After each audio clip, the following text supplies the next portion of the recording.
Hello and welcome to Procrastination Point's video Snark. I'm making my way through Stalking Jack the Ripper by Kerri Maniscalco. If you haven't seen the other videos about the book, please make sure that you do, or else you might be confused. Links will be posted below. Chapter 17, Heart of the Beast, Bethlehem Royal Hospital, London, 25th of September 1888. Rumors of Bethlehem being haunted by monsters were true. At least they felt real enough as we moved swiftly down the cold stone corridors. I held fast to my silky skirts, keeping them as close to my body as I could while walking by cells of criminals and the insane. Ah yes, the good old days of locking up the mentally ill and doing experiments upon them. Maybe the real monsters were humanity all along. So they go to the asylum where both the mentally ill and criminals are kept, because human rights.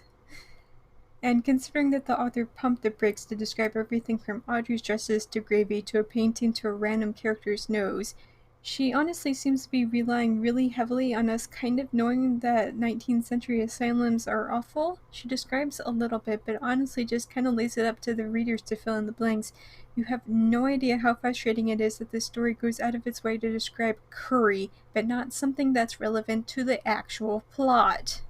He probably found a way of studying different mold specimens growing in patches along the dank walls and floor.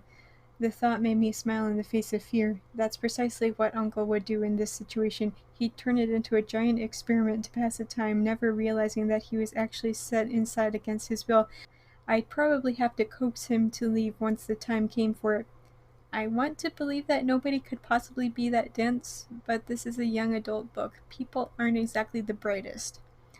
I was grateful Nathaniel had departed to speak with the barristers prior to our excursion here.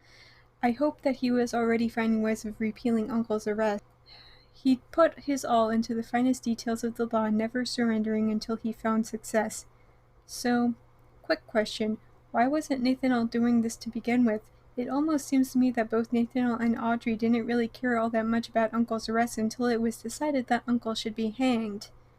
When they finally get to the cell, Audrey is horrified to find Uncle in such a deplorable state, as if walking past all the people in a similar state wasn't enough to clue her in.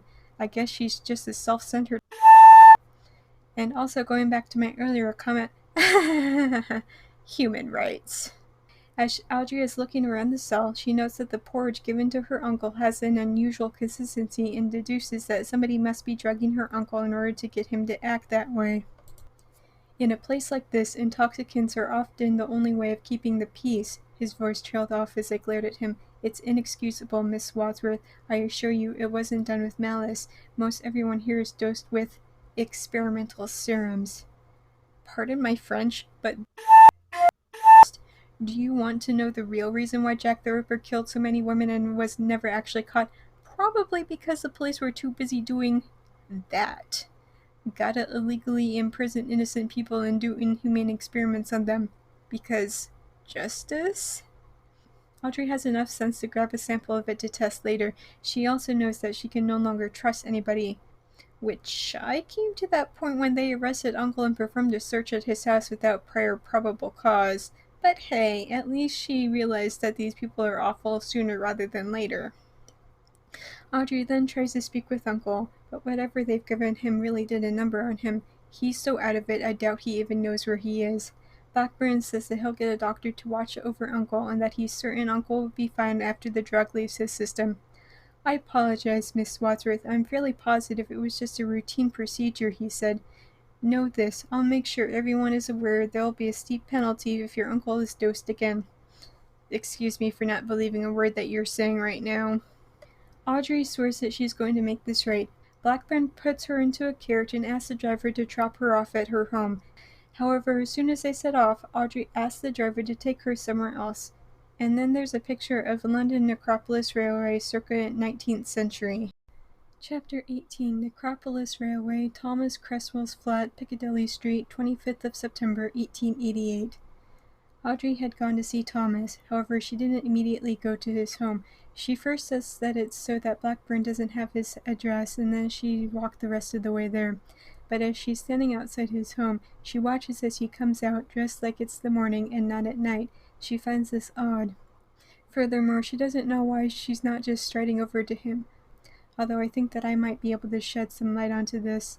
I've read enough poorly written young adult books to know magical guessing powers when I see them in action. She's not going to Thomas because the plot tells her that she must follow him. She doesn't have reasons besides the author telling her to actually move the plot along. Lee sigh. She follows him to the aforementioned London Necropolis Railway, which I will let the book explain. The station had been built 30 years ago to help ferry the dead from London to Surrey, the site of the Brookwood Cemetery. The spread of disease, like scarlet fever and other contagious infections, made extra graves necessary, and the distance from the city helped keep contaminations away from the living.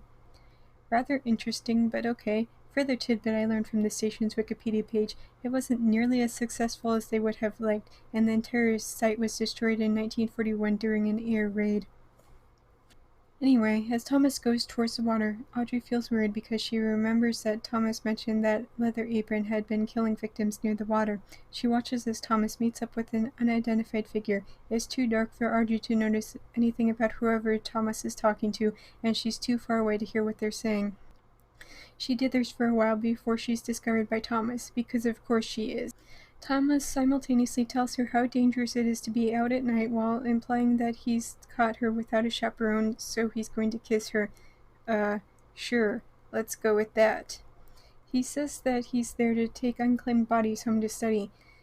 He goes there at that time because it's the end of somebody's shift. I don't remember if Oliver has been mentioned before or what sort of relationship he's got to Thomas, but bad writing is bad. They take the cadaver back to Thomas's home. However, once inside, they promptly forget all about the dead body and focus on weird things. Audrey sees a picture of a young lady in Thomas's sitting room. When Thomas speaks of her fondly, Audrey assumes that she must be Thomas's girlfriend, but he laughs and says his heart only belongs to Audrey, and that the subject in the picture is his sister. Then Thomas has to force Audrey back to the actual plot by mentioning how he knows that she's been to the asylum. She tells him about what happened, and they start to test the sample of food Audrey brought with her. It's definitely an opioid of some sort. They're probably giving it to him in near pure form, he said, pacing in front of the desk. If they're really moving his trial so quickly, they'll want him as mad-looking as possible. Most elixirs cause hallucinations, which explains his state. Unfortunately, it's not all that uncommon. Could be standard pre-trial procedure. Thomas then asks if they can trust Blackburn. Audrey says he feels guilty over Uncle's arrest, but Thomas seems to think that it makes him super untrustworthy. Why has Blackburn shown such an interest in your family? That's actually a valid point. He goes on to say that everybody must remain as a suspect until proven otherwise, and goes on to say that Audrey must keep her wits about her, even in his company, which, dude. If there's another murder between now and the 30th, they'll have to set him free, won't they? I pecked at a thread on my bodice, not wanting to look up. I mean, surely they wouldn't try him for these crimes if another one occurred while he was in the asylum. Thomas's attention snagged onto mine. Are you suggesting we stage a murder, Wadsworth? Are you planning on doing the slashing, or should I handle that part? I'm, just gonna leave this here.